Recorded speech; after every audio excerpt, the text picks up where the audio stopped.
Good afternoon, everyone. My name is Ed Lozano. It's my pleasure to welcome you to the July meeting of the Board of Governors of the Lehigh Northampton Airport Authority. Before we get started with our normal agenda, I would like to take a minute and recognize one of our board members who is celebrating a special day today. We are going to wish happy birthday to Tara Zarinsky.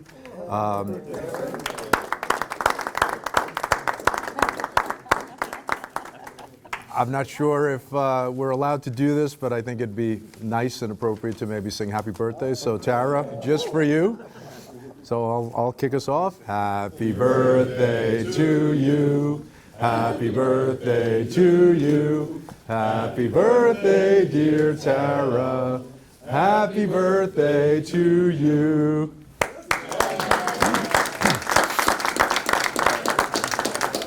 Tara, have a special day, a special year, and pleasure to have you on the board, and wishing you all the best. Okay, so before we start our meeting, please, if you can rise and join me in our Pledge of Allegiance. I pledge allegiance to the flag of the United States of America and to the republic for which it stands, one nation, under God, indivisible, with liberty and justice for all.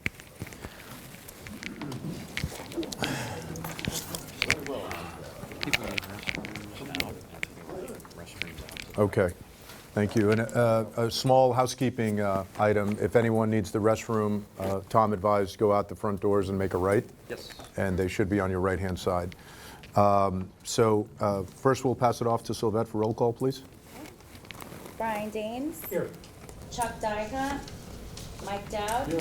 Brent Spacciano. Here. Glenn Geisinger. Present. John Hayes. Here. Larry Hemberger. Ed Lozano. Here. Jeff Matskin. Glenn Riedman. Present. Ted Rosenberger. Here.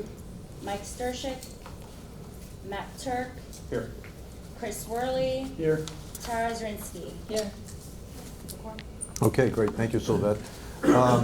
Before we ask the public for any comment, I wanted to obviously highlight and share, and I think everyone's aware that we are going to be meeting off campus for, I think, the next maybe 2 or 3 board meetings. Through the end of the year at this point. Through the end of the year? That's the plan. Okay. And are we planning to stay at this location? Do we have this secured for the next few months? Okay, great. So if everyone can make note that we'll be meeting here for the next few board meetings until otherwise advised. Take this opportunity to thank the staff and management at Muhlenberg for allowing us to use this very nice facility. Thank you, Matt, for recommending this. Based on your relationship, we were able to secure this. Also, thanks to John, because John had a default backup plan in case we weren't able to use this location. Like all you guys to Western Lehigh County. Yeah, we might have had to backpack out there, but Absolutely. and Reduce tolls. and special thanks to Sylvette. I'm sure this and staff. I'm sure this required a lot of coordination to transfer everything, Colin, et cetera. So thank you, everyone, for making these accommodations. And I think the thought I would leave you with is, as you may know, the reason we are holding our board meeting off-site is because our boardroom is being reconstructed. And it's being reconstructed not to make it a fancier boardroom. It's being reconstructed to add office space for additional staff. And that means we are hiring, creating jobs. That means we are growing our organization and our business. And that's a great note in my book. And I think if we can get displaced out of our next boardroom, it would be music to my ears. I'd be happy to go anywhere for a board meeting if it meant we were just growing. So thank you. Let's keep the momentum going. And again, with that, let's ask for any public comment. Is there any public comment for this meeting? Okay, hearing none, we will move on to our first order of business, approval of our minutes. So could I please get a motion to approve our minutes as highlighted by our corporate secretary? So moved by Tara, our birthday gal, and seconded by Glenn. Any comments, edits? Okay, hearing none, we will take a vote for the approval of our minutes from June 25th, 2019. All those in favor, please say aye. Aye. Aye. Do we have anybody, by the way, on call-in? On the phone right now, we do not. Okay. So, any opposed? Okay, motion passes. Thank you very much. The minutes have been approved. We will continue on to the next order of business, which is our standard reports of the committees.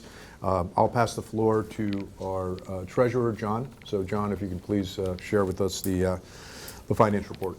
Okay, thank you, Mr. Chair. We have up on the screen the performance for the month of June. You can see continued strong operating performance. We are well ahead of budget at this point in time, in fact 105% ahead of budget.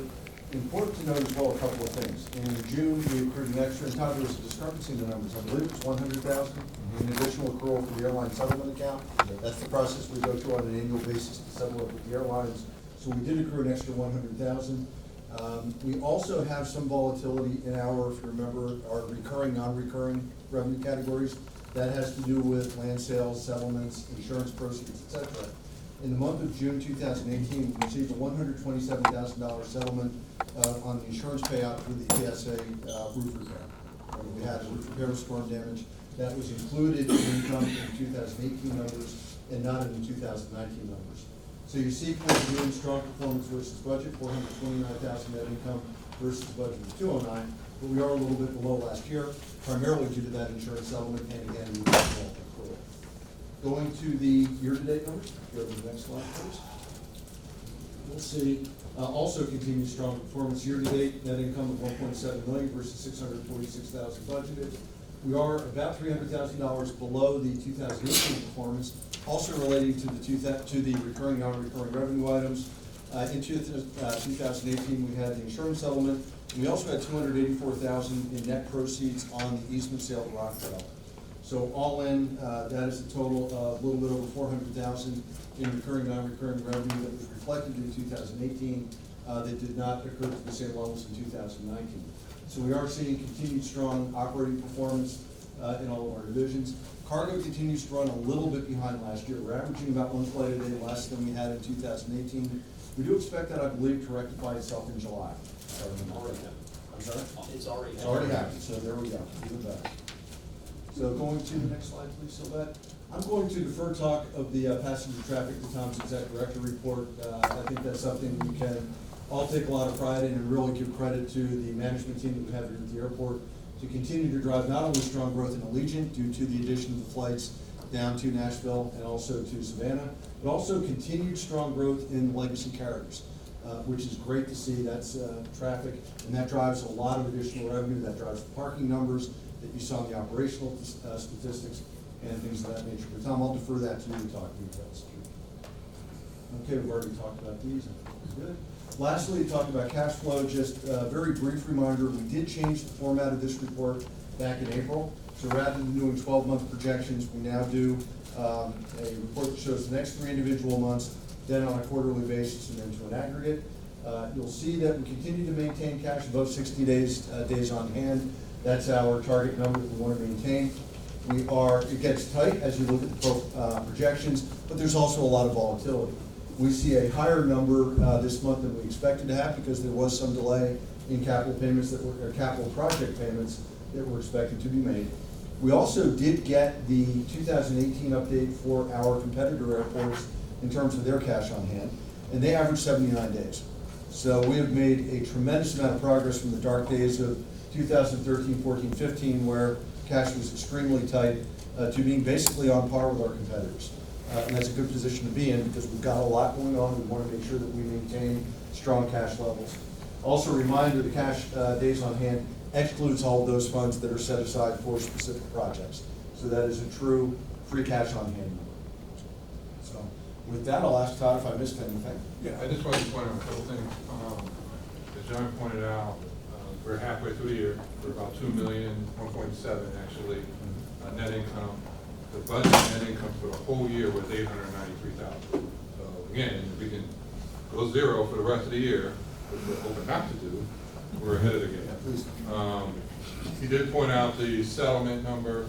We put 100,000 was 50 in the airfield and 50 in the terminal. That's probably why y'all say it was off. 50 and 50. Last year at this point we put 250 in. So put 100 because we're a little light on the airfield because of the landed weight of the cargo. We expect that to pick up later in the year, so we'll put a little bit more into settlement. We don't budget a settlement, so somebody says, well, why are you putting, if somebody would have asked, why don't you budget a settlement? Because that's kind of saying, you're gonna give me a refund when you start the year. We're budgeting, no, and then as the year goes on, it gets a little bit better, that's what we budget. So that's pretty much it, as John pointed out, we're getting a little light. Some of the projects coming up toward the end of next year, but for this year, we're good to go. Yes. And forgive me for maybe not totally understanding in the graph there, but looking at the bottom of the fourth column there with the 60 days, but yet the July at 90, does that fourth column, is that only June and July, or? No, that would be at the end of, that would be at the end of June. July 20. June of 2020. Okay, all right. If you see, go back and look at the last few monthly reports, you'll see a lot of volatility on that number, because it really is dependent on operations. Well, it's not actually dependent on operations, it's really dependent on our capital outlay and those. Oh, and the cash aggregated Right, through correct, operations. correct. Okay, all right, I just wanted to make sure I understood what that column. So when we do it for the last, when it shows 3 months, get in here, these three, July, this is actually for the whole year. So that's at the end of the year. Same over here, this is September, this is the full year. So at the end of the year, we'll be at 60, end of 12 months, excuse me, 60.2. Okay. Just as a quick question or reminder to the board, those competitor airports, we've established cash on hand as a key performance indicator. We're comparing ourselves against a group of competitors. Who are those, and then are those also best-in-class airports in terms of financial management? We use the same regional airports that we can use in our study. They're comparable to us. That's what we use in our data. We went to our consultants. They're Harrisburg. They're similar sized airports, regional airports. That we compare. And are those national best-in-class for financial management, or they're kind of, when you look at the other airports around the country, who do you look to in terms of how, you know? It depends on what the question is. I mean, I think if, depending on what the area is, it's for best in class for us. We wanted to do it based on similar size airports, so that will be our guess for cash on hand. We can't compare ourselves to a Philly or a Newark, but we can compare ourselves to a Harrisburg and some of those others. I don't know if that answers your But I think, I'm just to piggyback on Matt's comment, because I think that's pertinent to us. We had said that our goal was, in fact, our mission was to be the best middle-sized airport in the country. And so Yeah. we need to begin preparing ourselves, not against, the Northeast, but we need to begin looking at. Even just to understand who they are, Yeah, right? sure. Have that list that we can distribute. Yeah, we'll send you a list. There's a full report that we want. Is there anybody with 6 months of cash on hand, or, I mean, is this a good? I think this is a good benchmark for us, Frank. I think it's a great question. We'll circulate it, but what we tried to do when we did this analysis was really look at, to Mike's point, airport systems, not the one-off airport, but, a type of airport system similar to us, similar to our operation. And, there's an adage in the industry, you've seen one airport, you've seen one airport. So this is a little bit of a challenge to find apples and apples comparisons, but we've done, I think, a fairly good job of pulling that together. So we'll show you the list and we can find it. And the other thing you want to keep in mind is when we do our cash on hand, that is after contingencies, after reserves. Not everybody does it that way.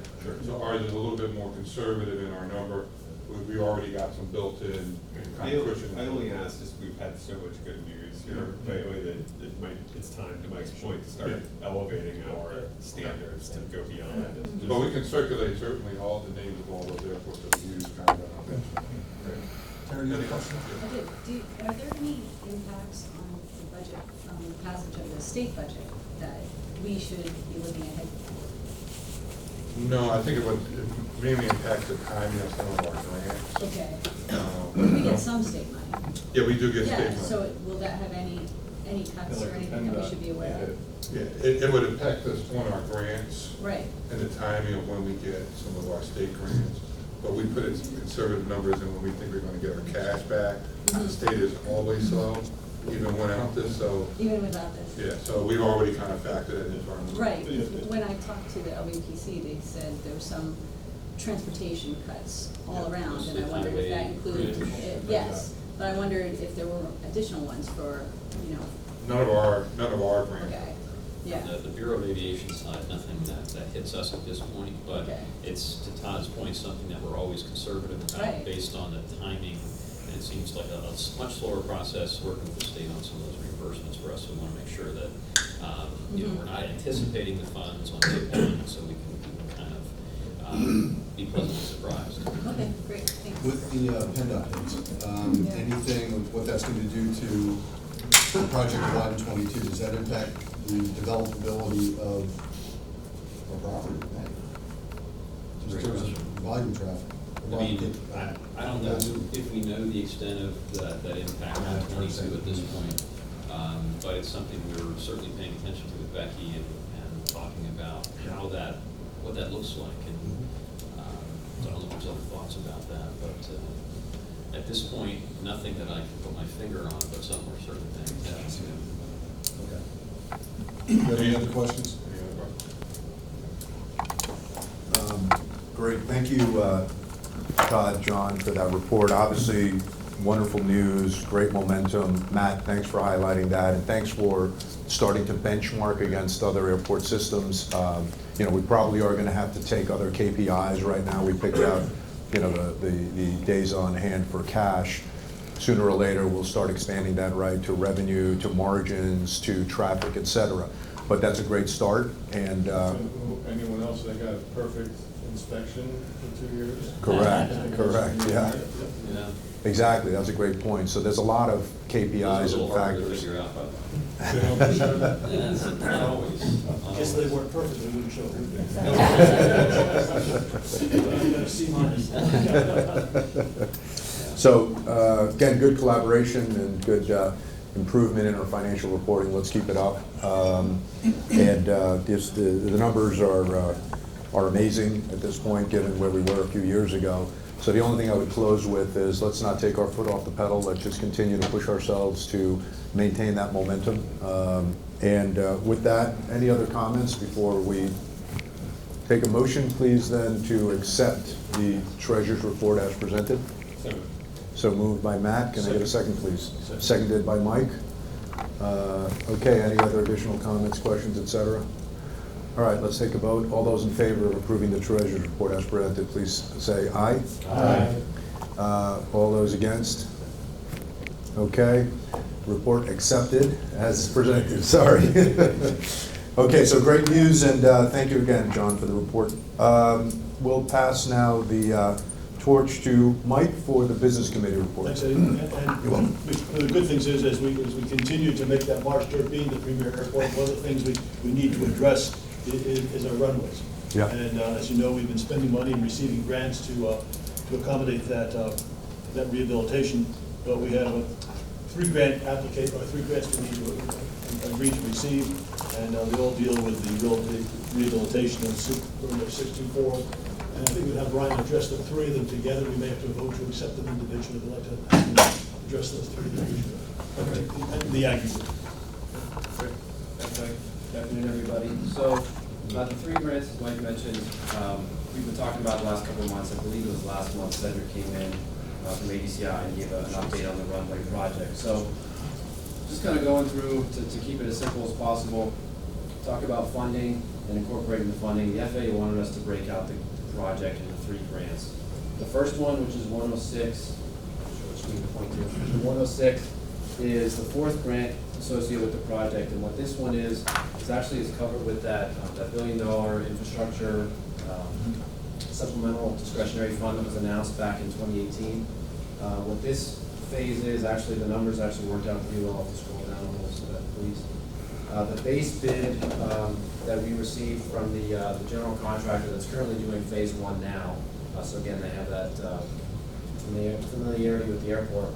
The base bid actually amounts to the supplemental that we requested. We got notice that we received $8 million. Working with the FAA, we're actually able to get 8.5, which is huge. So this grant itself is for the base bid of the work. And if you go to the graphic, please, so that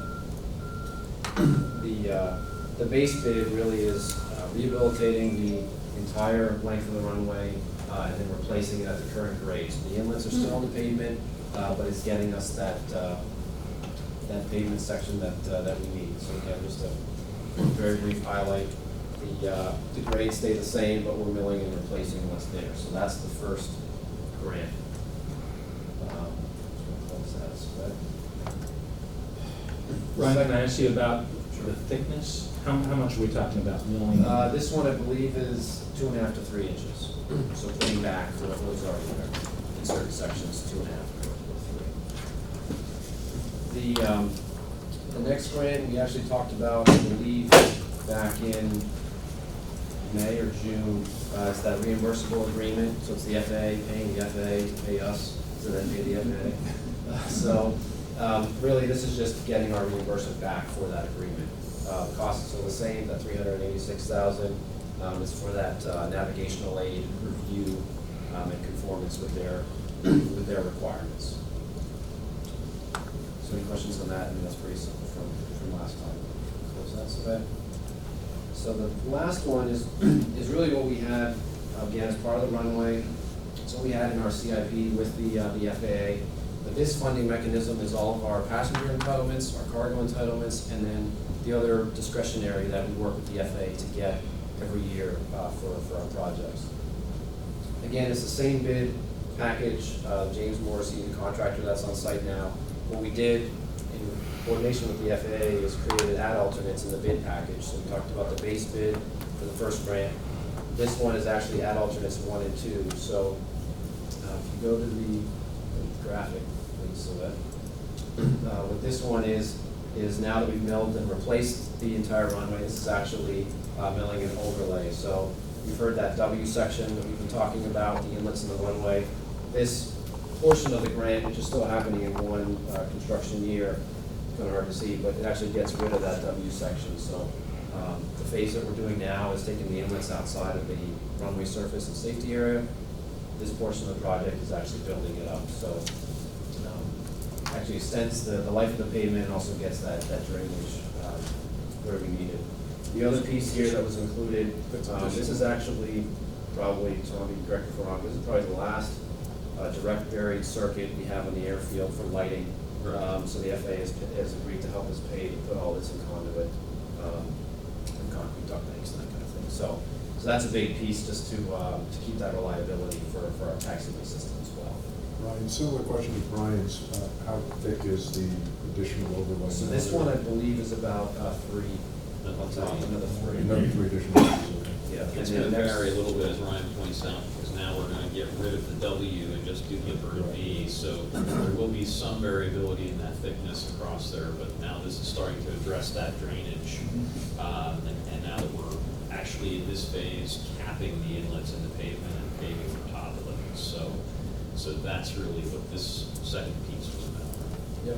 Does this extend the usability of the shelf life of the runway now that it's more reinforced and, I guess, better engineered? Certainly adding more thickness, and ultimately this is package 2 of package 4 or 5, right? So yeah, we've got a few more phases to go depending on FAA funding, and it's going to take us out another few years. But ultimately, that's exactly the end goal. That's the point, is to really make sure we have enough pavement thickness, because that's really what determines how that runway is going to perform and hold up to all the abuse of landing and takeoff over the next 20 years. So we need to make sure we're accounting for all of these operations on this new pavement. If I remember correctly, you said that with proper maintenance, and you used the phrase lifetime.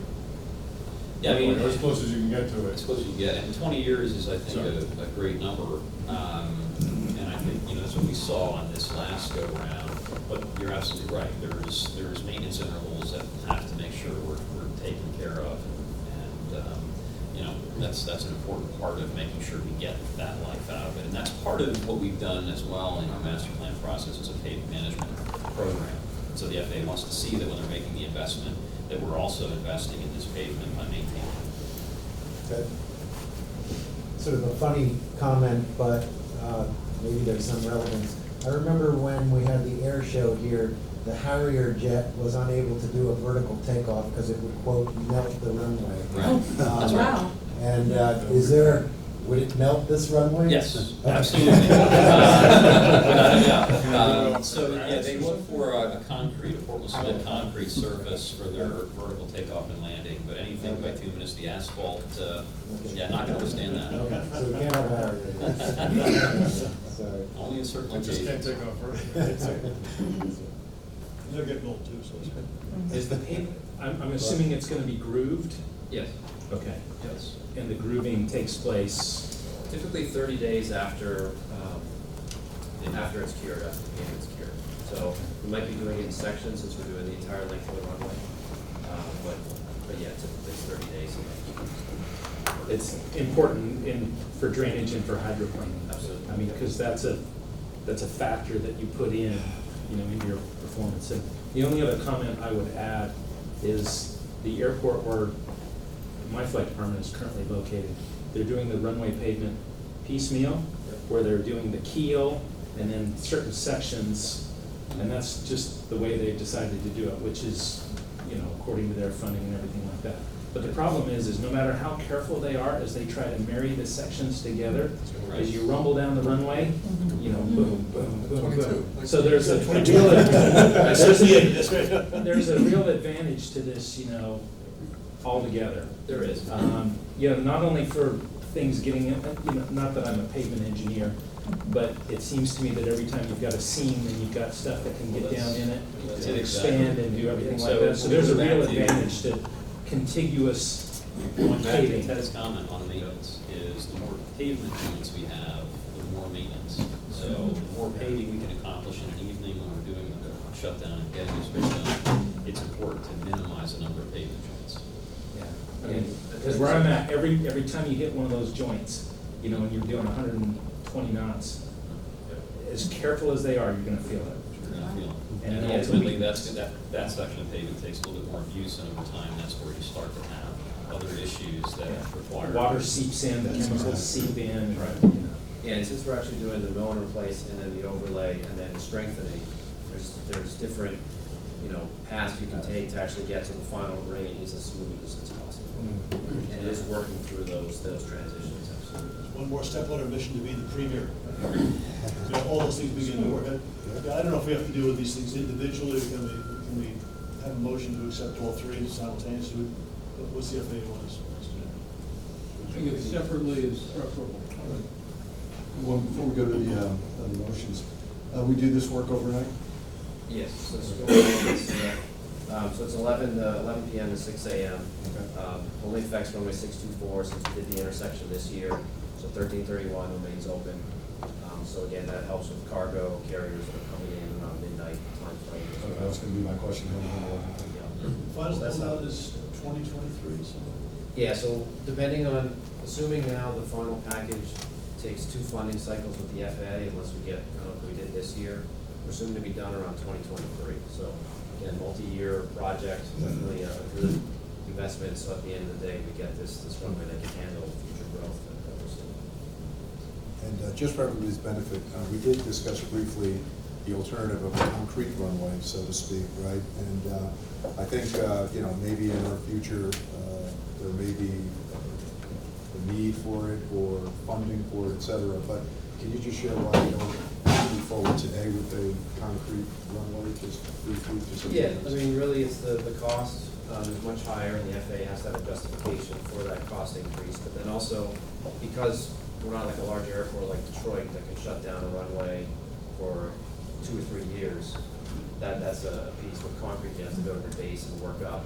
You can't reopen the runway every night if that's the case as well. So, but that's always something that we look at. It's kind of the first question, is it asphalt or concrete, just for those longevity issues as well.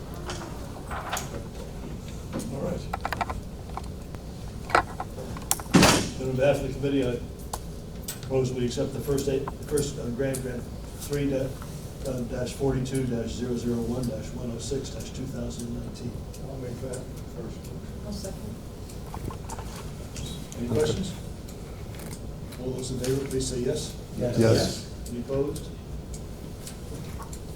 Then we'll accept the motion to accept FAA grant, AIP grant 3-42-001-107-2019. Is there a motion for that? John? Second. Any questions? All those in favor, please say yes. Yes. Any opposed? Am I doing something you should be doing that? taking this away from you? It If I was- do, I apologize. Go ahead. No, that's okay. No, I'm actually, since you're handling it very well, thank you. And then finally, for the third grant, it's AAP grant 3-42-001-108-2019. May I have a motion? So moved. John, second? Karen, thank you. Any questions? All those in favor, please say yes. Yes. Any opposed? All right, well, those three are done, and Ryan has one more thing to bring up to us. And, this just also is something we've been dealing for a long time at Queen Yeah. City, so it's kind of nice to see a number of things we've been dealing with historically get wrapped up. So thank you for taking care of that. Sure. Yeah, no, thank you. So, this one again, we have is kind of a multi-phase project, where we get money from the FAA, you kind of have to go through proper environmentals, design, coordination locally. This project is actually funding the construction, which is the removal of some of the obstructions off the runway 15 and the Queen City. Really the big push for that is we've had limited night approaches there because of the obstructions into runway 15. So working with, actually in collaboration with the city of Allentown, a lot of the obstructions are on their property within existing easements that we have with the city. So ourselves, as well as our engineers, we're coordinating with the city about how do we work together to help what they're looking to do to clean up, but also obviously improve the safety at the airport. So we received 2 bids in June. Low bids, $397 from Peter Downs and Sons. Engineers actually worked with them on multiple projects at other airports for obstruction removal, so they've done this before, which is a great thing. The big thing to know, I think I mentioned it there, again, runway 15 approaches. The goal for the, let's go down to the graphic, the overall plan is just to give a highlight, but the work is actually slated to begin in January, February timeframe, because you go to the next one, next sheet. So most of the obstructions are actually on the tail end. We can see where they do the lights in the parkway exit from the city of Allentown Park. Runway is right here, you can see. So we're actually working with them to do that in January, February timeframe, so it doesn't impact them. But it actually helps them with, I guess it's an invasive tree species that's in that area that actually clears it out. Again, safety on our end, and it's more aesthetic for them. So it's clearing and grubbing, which also requires the working with the conservation districts and again, just getting permits with the city as well with that. So again, we're definitely looking forward to doing that. We'll get more notice out, again, to the lieutenants and pilots when the work's going to take place. But that's kind of been a long time coming for that component. There is some additional obstructions on our property that we're taking care of as well with the FAA is funding. So. Remember Greg Feinberg talking about that a long time ago. Yeah, I remember. It was a while ago. That was an issue. Well, we're doing something to prevent those invasive trees not coming back. Yeah, so instead of some projects, you can just basically topple them or cut them at the stump. We're taking everything out, and then seeding and mulching it, so we're not coming back in 5 years. So, what is the status of the runway 7 obstruction issue resolution? I noticed a while back that, as a pilot, we no longer get vertical guidance to the runway because of, somebody told me it was because of the FAA's determined there's trees or something in the way. And, runway 15, without being insulting, is a pretty lousy runway, that people don't, I wouldn't land at night there anyway, because if you go around, you're facing straight into South Mountain. So I don't know, this is fine, I'm all for these improvements, but I'd rather see, 2, 5, and 7 be the priority, since that's the longer primary. Well, there are some obstructions removal that they aren't part of this plan just because the city was going to take care of some obstructions on 7, but we've actually been working with the FAA because of that restriction. We responded to them based on a removal, and they just need to update their charts or their system. So we're working with them trying to So it's a data issue, it's not an actual obstruction? Yeah, because there were obstructions that we had removed, a tree or 2, I believe it was. So we can check on that just to confirm where it is. But yeah, we're definitely looking at that as well. This was just kind of, it's been sitting for a while. Okay. Yeah. But no, That one should be not, that's sort of an urgent issue. Yeah. Especially if the power's gone. It's the primary way to get into Queen City in bad weather, so. Brian? Just to, I mean, I'll just back up Ted on that. But I mean, as long as they're doing this, if they can handle, if there's anything else that needs to be done on that, on the better runway, definitely be good to do those together. And I do want to say that I like the idea of, one, getting rid of the invasive trees, and again, doing more than just topping them. At the airport, again, where I currently operate, they just cut like the top number of feet off the runway, and all those things are gonna come right back again. And, I mean, it's already affected our decision height, and so now it's back down again, but by the time they take care of the charting, it's several months for the FAA to catch up on that. And you can already see the regrowth happening where they've topped these trees, so it's not really addressing the problem, it's just, you know. Yeah, and typically the FAA, especially since they're paying for it, they're not gonna pay again to remove the same tree, so that's why we're really taking them out to address the issues. What's the species that's invasive? I can't remember the name of it, it's some.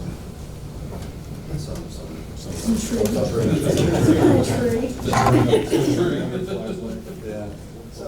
So just to make sure, are there obstructions or trees that affect runway 25 and 7 that in the ideal world you get rid of? Because I'd be all for, you know, slightly expanding this project, and while the resources are there, you know, 7 and 25 get 90% of the takeoffs and landings at Queen City. So if there's obstructions there, that should be the priority. There's only a few at 7 that, as I mentioned, we're doing as part of coordinating with the city of Allentown, but not as part of the contract piece.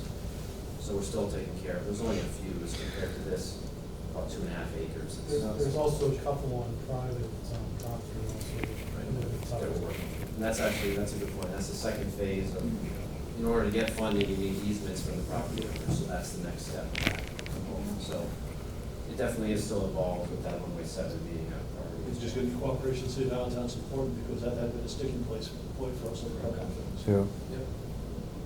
Well, Ted, thanks for highlighting that, because that's a great insight. And I'm assuming that we can't delay or expand the current project to eradicate the trees and the obstructions. So I guess we got to plow forward, but is there a way, in the interest of, you know, expediting, you know, something that may be as high a priority, if not more, given the usage? Is there something we can do? Yeah, we'll check on those runway 7 ones that we're coordinating with the city, and then I believe, you know, Steve mentioned the other ones are with property owners that we need easements for, so we'll keep that updated with the project. 'Cause this isn't the last phase or piece. One more thing on the list of stuff we need to do. Yeah, hate to throw them all on, but. When you say in the consideration there that removal of the obstructions will allow for runway 15 night approach limitations to be lifted, my understanding is that those limitations are more about noise, because like Greg Feinberg's house is right there, and. Not that I'm aware of. The Pennsylvania Bureau of Aviation has actually told us we need to close that runway at night because of the trees, so. Yeah, landing It's at not the night. mountain, and it's not the neighbors. The trees for the 15 approach actually penetrate the approach surface, so it's, Okay. if you try and land on that runway, at night, you will hit a tree, basically what this is. Okay. Interesting. So dovetailing that, would there be any projected expanded use of that runway through this action, or do you think it's just going to be a safer, but it may not get significant additional usage? Again, as Ted points out, it's the crosswind runway, so certainly, you know, depending on the type of aircraft, it may not be, you know, suitable, but depending on the weather conditions, wind, having this available at night as you're coming to Queen City in less than favorable wind conditions, it gives you an option now that we didn't have, so. Okay. All right. Any other questions? Then we'll look for a motion to approve the acceptance of FAA grant 3-42-0002-25-2019 for obstruction removal. So moved. Motion. I'll second that. Second. All those, any questions, any more questions, I should say? All those in favor, please say yes. Yes. Any opposed? Okay, motion passes, great. Ryan, thank you. And thank you for the update on the escalators. Yes, absolutely, yeah. Absolutely. One thing I get asked about all the time, tell me. Yep. It was nice to have that level of detail too. Sure Yeah. was, yeah. Someone commented on that, and I agree. It was really nice just to see it all laid out. Yep. And what was the end date again? August 9. Or August 9th for escalator 11, but there's a lot of work in the queue for Schindler, so they'll be back, they'll be on property for a while. But to the customer, everything's gonna be operational after the Yeah, meeting? no. No. So we will be taking down devices one at a time to do complete, in some cases, mechanical rebuilds or other renovations and kind of upgrades of some of the electrical. And that'll be, as we finish with 11, which is that up escalator in Wiley, which we've had a lot of concern about, we'll be moving into the down escalator out of Wiley. Same vintage, been running the same number of years. Similar issues coming with that one, but we want to get ahead of that. So we want to get these in good shape. Mike, thank you very much for chairing the business committee and getting through all those action items and some of the other things we covered, so appreciate it. I would just add one additional comment, which is, this is a great example of some really good insight from pros, experienced individuals, and users, right? So they're not only professionals, but they actually know pretty good detailed insight that is invaluable. So let's leverage the GA committee, let's leverage the board members where and when possible, whenever undertaking a small and obviously much larger projects, bounce some of these just, even informally ahead of the project that you think about it. Because again, it's just great insight. I love to see this, and I love to, know that, hey, now we have that learning and we'll be able to apply it in the next project. So thank you, Ted and Ryan and everyone for sharing these insights, and I think we just keep getting better and better. And staff, and Ryan in particular, thank you. Every time you present, it's very detailed, very well documented. We appreciate it. So good job. Okay, pass the floor over to our esteemed director, Tom, for the director's report. Thank you, Mr. Chair. And thank you, John, to let me talk about traffic a little bit, so appreciate that. A great month, June was a great month, up 23%, almost 23.5%, and it was actually our best June since 2004, and that also happens to be the year that we hit 1 million passengers back in 2004. So great activity, and that's on top of last June's growth of 19%. So you can see that kind of year-over-year trend continuing. So we've got almost 440,000 travelers that have used the airport through June this year, which is fantastic. You had a question, Tom? Yeah, how are the load factors on Asia's new flights? Very good, very strong. The only flight that I think is Fort Lauderdale where the load factors are a little bit less, but all of the new routes are doing phenomenally well. Nice. But I was going to dovetail on something that John had mentioned, which was the legacy carriers. In this particular case, the leader for the month in terms of growth was actually United, and we were up almost 40%, 38.5%. So, and we really attribute that to adding an additional daily flight throughout the month, so another 1,000 seats or so. So we really see those, again, as I always say, it's great to get the seats, but it's even nicer to see that people are sitting in them. So, so fantastic news there. American was behind the 40% growth that United had with 29% growth. So see American with that, Legion at 26 and Delta at 9%. So continue to see, just terrific activity by all of the carriers, which is great. And again, just American with their route, 3,000 additional seats due to that Chicago service, and those seats are actually getting used when we look at the numbers. So it's really fantastic. In terms of events following up from our last month's meeting, June 25th, we finished our TSA pre-check enrollment event, and we actually had 674 people who enrolled during that event. And we also have now laid claim to 9,200 that have enrolled at our facility with TSA pre-check. So a lot of folks really enjoying having that availability right at the airport. July 12th, we also announced the airport book exchange, and that's been amazingly popular. So this was a fantastic idea from staff, a partnership with our 3 city libraries, Allentown, Bethlehem, and Easton. And the libraries are now here on a weekly basis restocking the book exchange carts because the books are, I can't, flying off the shelf, I know. So it's just been incredibly popular. The libraries are really enjoying this partnership, and the passengers are loving it as well. So you can take a book, leave a book.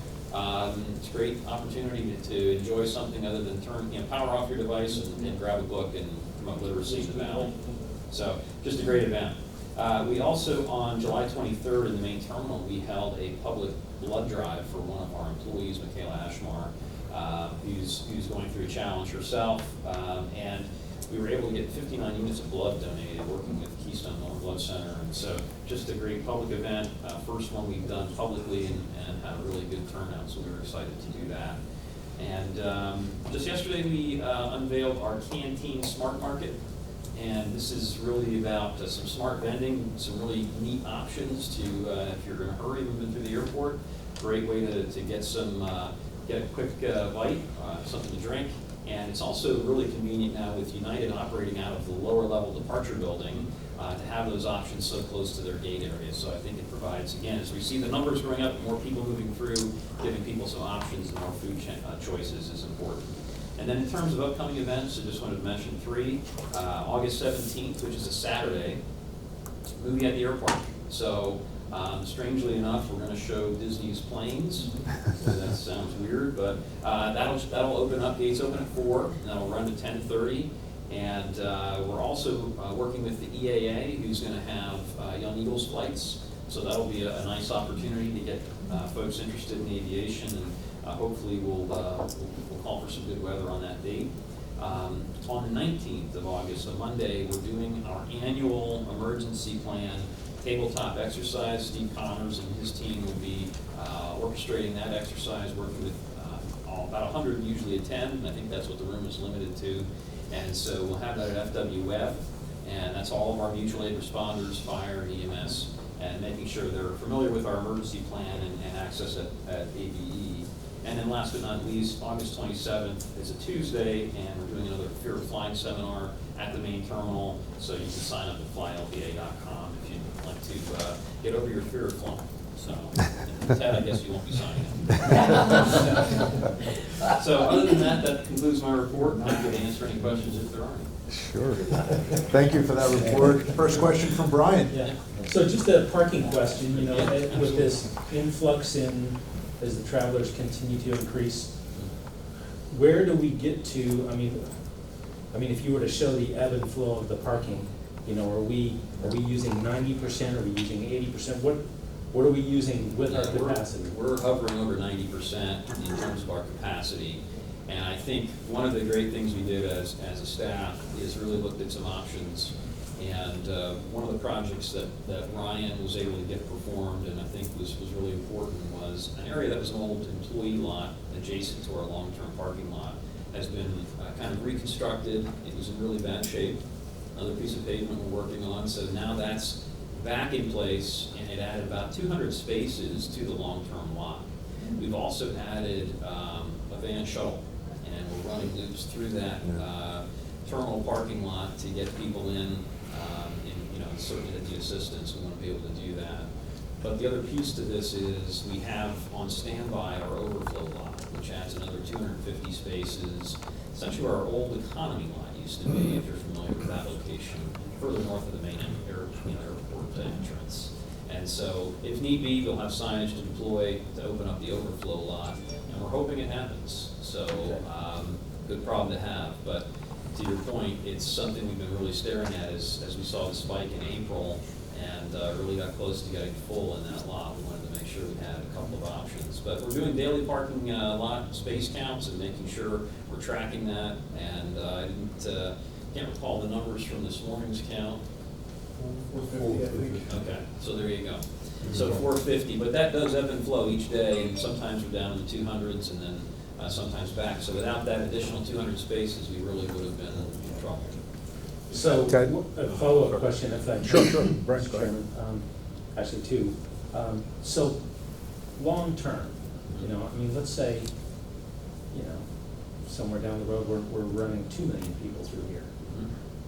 What are some of the thoughts long-term? And then my other question is, with the multimodal, how are we doing as far as capacity with the rent-a-cars and everything? Sure. Are we feeling like that is, I mean, I've used it before and I feel like it's great, but is it handling the capacity that it needs to, and how's its performance? Sure.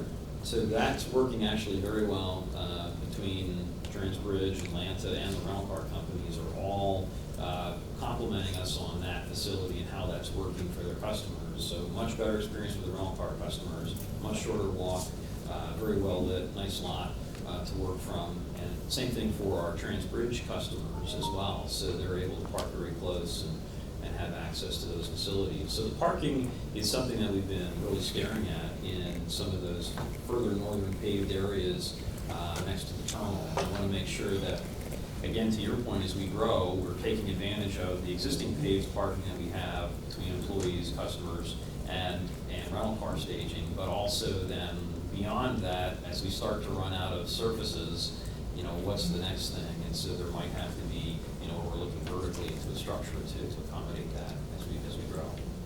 Ted? Is it possible to maybe get going on that early and provide cheaper pricing for the lots that are far away? To kind of put some, you know, there's been a couple times I've go to short-term parking, and there's nothing, literally 100%. But give people a bargain, and maybe that would give a little relief to the current situation.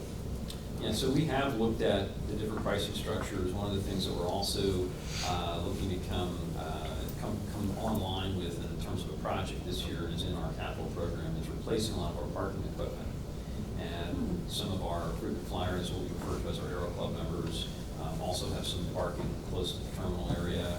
Really looking at how some of the lot is configured, how we can make the best use of that space, make sure we have enough parking. As we see these numbers, we track the number of wheelchair passengers that move through. We see those numbers really growing as well. So making sure we have enough ADA accessible spaces and parking as well is important. So we're putting all of that into the mix to see how we can accommodate. Good signage too, because it's going to get confusing. Yeah. Always. Everybody just goes right to the short-term area and then, well, it's full, what do you do? Sure. Just thinking, it was interesting that 6 or 7 years ago, we had shuttle service and we had to pull it back because of the cost, and now we're finding ourselves doing it again. So I think it's really testimony to the great things that are going on here, and we want to be thrilled with that. It's a better problem to have full lots than vacant lots. Yeah. Because Uber probably is helping us a bit. Because I know a lot of folks who come here by Uber rather than think about bringing their car. In fact, I've had some folks say it's cheaper to come by Uber than it is to park their car. But I think that I'd like to just comment, because I think it's a great point that Brian, excuse me, raised, which is, you know, our business is growing, our lots are becoming overflowed, and, you know, this is obviously one of the most important drivers of our P&L, right? We all know that parking is a huge contributor to our financials. That said, and I think Glenn shared something interestingly today, you know, the evolution of technology and how, you know, drones are going to be transporting things in the near future. And I'm sure you're thinking about this, but I would just double and triple invest in trying to project the trends, especially related to technology, in airports of the future. Because sometimes what happens, sometimes we kind of do a reaction that says, hey, parking is overflowed, let's go build an extra parking structure. And what we sometimes may miss, let's just say, is technology is changing parking as we know it. People won't be parking. They'll be flying in on drones or George Jetson vehicles, and we will have addressed a need that became outdated in today's day and age, because technology is changing so quickly. Uber didn't exist not too long ago, and that's probably changing some of the, you know, the patterns of how consumers go to airports. So all I would just say is try to invest a little bit of extra quality time up front and try to see if we can engage some consultants or experts and determine what the future trends may be as far as technology is concerned, because you know, this happens in many industries now. There's disruptors that come in and change, you know, the course of how you do business day in, day out, and we may invest in an area that ultimately becomes obsolete once we complete it because of technology. So, I mean, you can't, you don't have a crystal ball, but do your best as you analyze this to ascertain where, airports and technology are heading.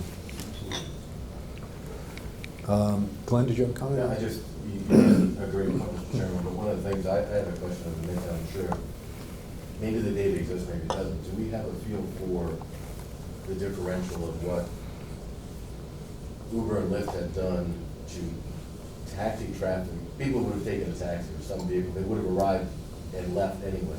The vehicle would have left anyway, versus those who would. We have is that data even available? It's a great question. In lieu of a taxi, I'm not sure we would have. Yeah, I don't know if there's a way to get it. We know how many drop-offs and pickups we have, Absolutely. right? So we do have that number, so we can begin looking at that. Yeah. And the intermodal probably impacted a little bit of that as well, right? Maybe some. How that did it. Yeah. So we How that corresponds in relationship to actual passenger traffic. If we grow our passenger traffic at 23%, we're parking 49%. Yeah. How those relationships, are they linear? Are they exponential? Is there no correlation we can see? correct. Yeah, most of our traffic, we're about somewhere between $11 and $12 per plane, and that's been consistent probably for the last 15 years. You're talking overall revenue per plane. Parking revenue Parking revenue. per plane is Yeah. it's been pretty consistent. Okay. So it does kind of flow based on, the planes going up. Right. And that does incorporate some of the Uber and stuff. Okay. Thank you. Okay, great. Great director's report. Thank you very much. A lot of great news. So just thrilled to be a part of this organization at this point in time. So I guess we don't need to take a motion to accept your report. So thank you very much. I'll pass the floor to our solicitor, Judge Freeberg. One matter in public session, and that is the long-awaited decision of the Commonwealth Court on the stormwater case was handed down this past month.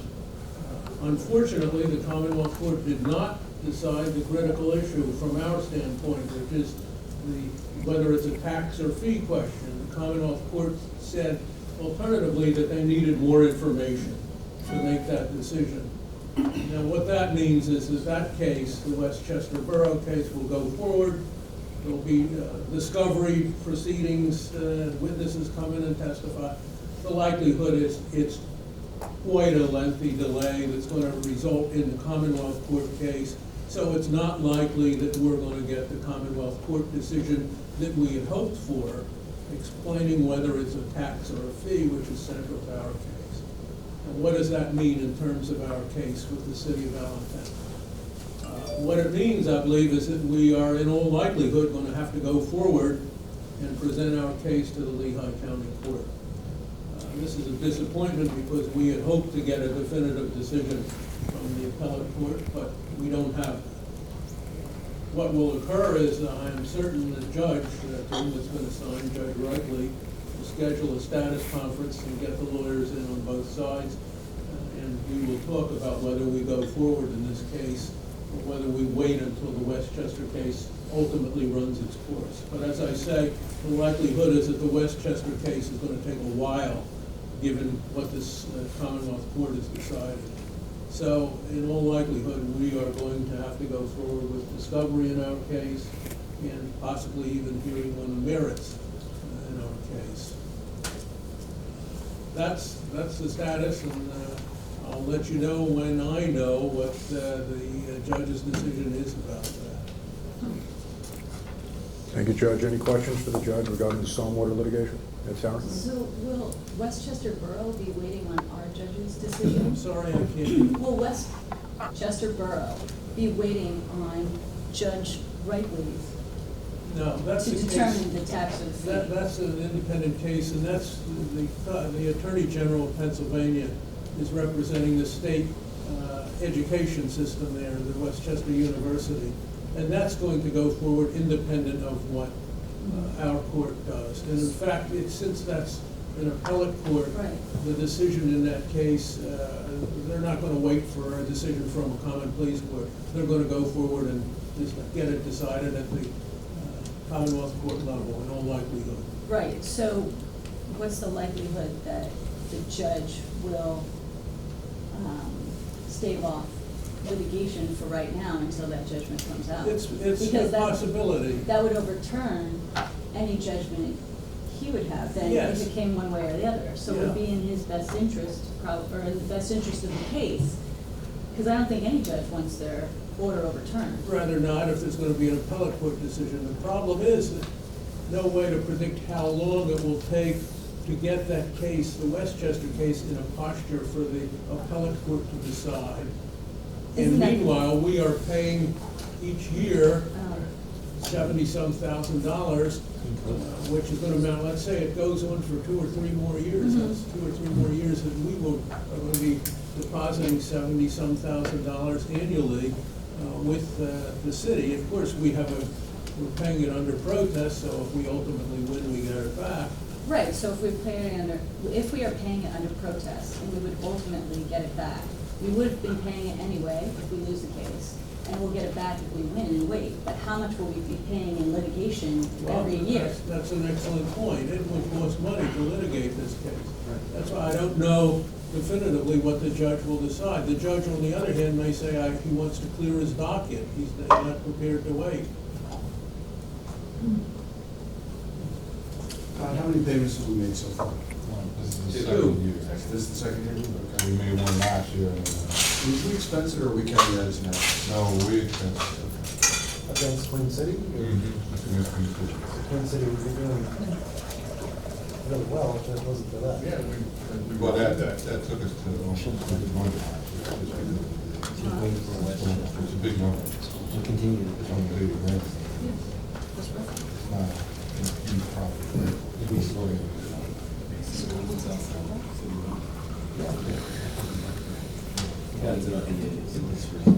Okay, so, any other questions for the judge on this matter, or any other matters regarding legal? So I just want to ask again, do we get a decision as a board to decide whether or not you're going to push for litigation or push to have us pay under protest until the Westchester Well, I Borough? think that's a fair subject for discussion by the board as to whether we want to take the position that, no, we want to go ahead and litigate it, or whether we want to defer, knowing that we can't predict how long it will be. Right. And we are each year making this $70-some thousand payment, which understood we have a claim on if we're successful. Mhm. So it's a fair topic for discussion here at this meeting. If you have a position on it, or anybody else does, I'd like to hear it. Well, when I think about it, if we're paying the money anyway, and there's a chance that it will be considered a tax or fee, then we would have paid it anyway. But there's a chance if we wait that we'll get it back, and we would not have paid all those legal fees. So in the long run, I would think that it would be better to wait for Westchester Borough's order to come down from the appellate court, and then determine how we move forward, just to keep the litigation expenses low. Because if that case goes one way or the other, there's a chance that the order that our Judge Brakely, makes would get overturned, and then we would probably go back to court in order to recover the funds that we already had. So it seems like we should just hold off and wait, because we really should wait for Westchester Borough's outcome. That's my position. Yeah. Okay. Oh, So- sorry. No, Tara, I think you're raising some very good points. I think it's probably something that we want to cover in executive session at this point. So, It'd be appropriate to take it up in executive session because it relates to pending litigation and strategy, so that's a good suggestion. yeah, I agree. So let's table that for executive session. Thank you. I think it's a good subject amongst others. Any other matters you want to cover, I Judge? have no other matters in public session. There are some matters to be discussed in executive session, and they relate to pending or possible litigation that may be filed. We now have, in addition, this litigation matter that we can discuss. There's also a labor negotiation matter, and there's some real estate questions with regard to pending real estate transactions. So we will need an executive session for all of those matters. Okay. So with that, for everyone who's in the audience, we are going to enter executive session, knowing a little bit of the background of what we're going to discuss. It's going to be a rather lengthy executive session. I don't think we have any voting matters coming out of the executive session. So at this point in time, I ask for a motion to enter executive session. May we know if there's any new business that'll be discussed after the executive session? No, I don't believe there's any new business that we will be discussing after executive session meeting. Okay, so I had a motion by Tara. Can I get a second, please? Seconded by John. Okay, thank you, everyone. We're going into executive session in a couple of minutes.